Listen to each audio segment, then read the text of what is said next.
This video is intended to demonstrate the multiple ways you can do payroll within the HRX system.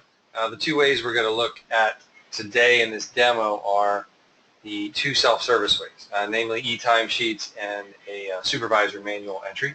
So I'm going to come down, I'm going to select ABC Payroll or ABC Consolidated, select a division, and select one of the previously created payroll classes, and click Create New Payroll.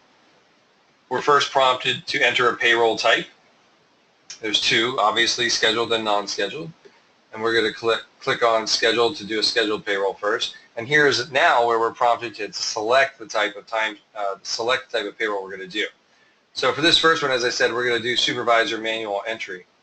And we're going to select the check date of the 13th, and then we'll do payroll start date the 1st and payroll end date the 7th. A payroll code is automatically generated.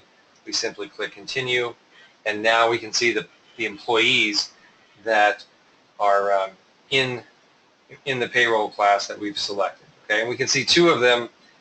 Their payroll documentation is incomplete. That means a W-4, I-9, or a state form has not yet been completed.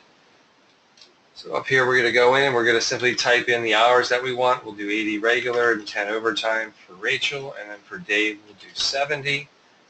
You can see over here we can also enter a bonus for Rachel, so we'll enter a $200 bonus and then a $20 bonus for Dave.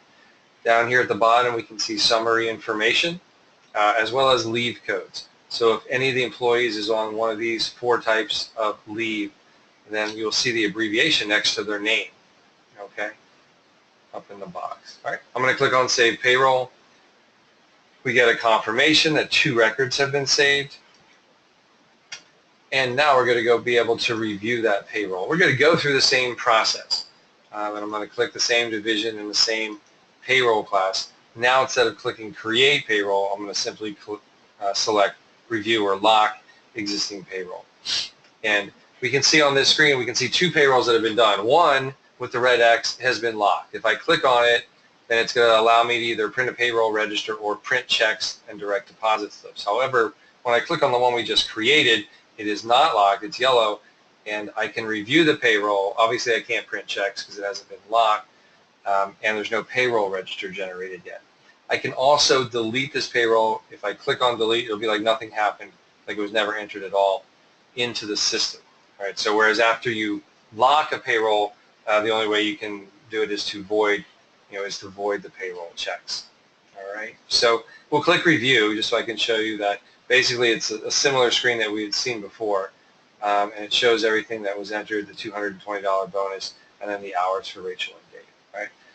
If I'm going to make a change, then obviously I need to come down here and click Save and Approve All. If I don't want to make any changes, I can simply close out the screen like that. Okay, and now we're going to go ahead and we're going to lock the payroll. So I'm going to click Lock.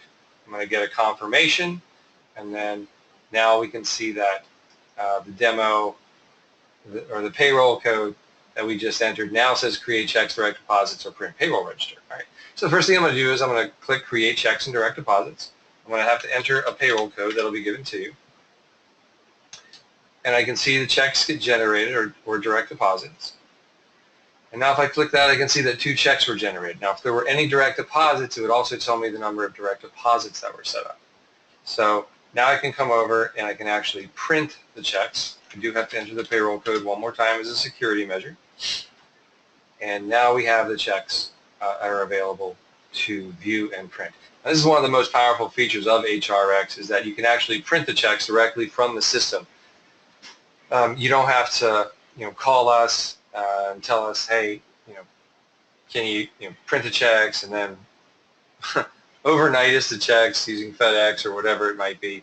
You can actually print them directly at your facility, and it's really helpful, especially for termination checks and non-scheduled payrolls. I know one of our competitors out there, you actually have to call them and let them know that you want to run a non-scheduled payroll before you actually do it. So anyway, a very powerful feature of HRX. There's a check stub and so forth.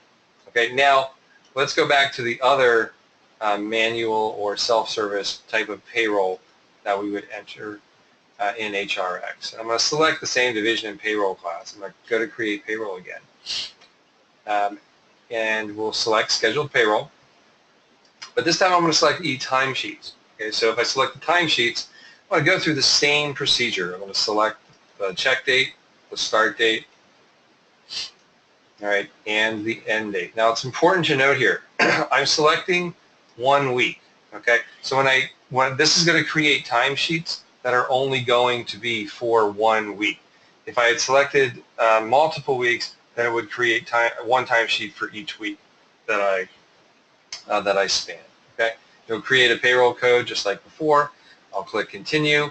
I'll get flashed a message that hourly employees are now all able to go in and view their, enter data into their timesheets. Okay, I can come back over here, do similar as I did before, and I can view the payroll that I just created. However, in this case, nothing is going to be into it. So this is important to know that no employees were selected for this payroll code. Why? Because they have to be entered now through the timesheet process. Okay, so I'm going to quickly go over to that, select ABC Consolidated, the division, and the payroll class again. Now when I click Review Lock Existing Payroll, once again, we're going to be able to come in and lock this payroll. However, in this case, we're not going to lock it because still one more procedure has to be done, and that is the e-timesheet process. So at this point, employees can come in and either enter their timesheets by themselves, or an HR manager can enter the timesheet for them. So there is a video on doing the e-timesheets, but I do want to get at least to the one point here where we're actually going to view the timesheets, and then the other video will take over, and you can see how they're created. Okay, so we see the one payroll code that has been created for the timesheets for ABC.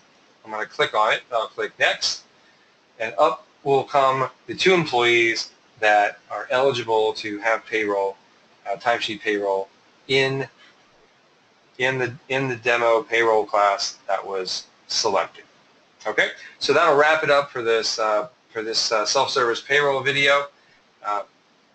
Definitely, if you're interested in the timesheets, please check out the e-timesheets video, and you will see exactly how to do that. So I hope this video was helpful, and I look forward to working with you. Thank you.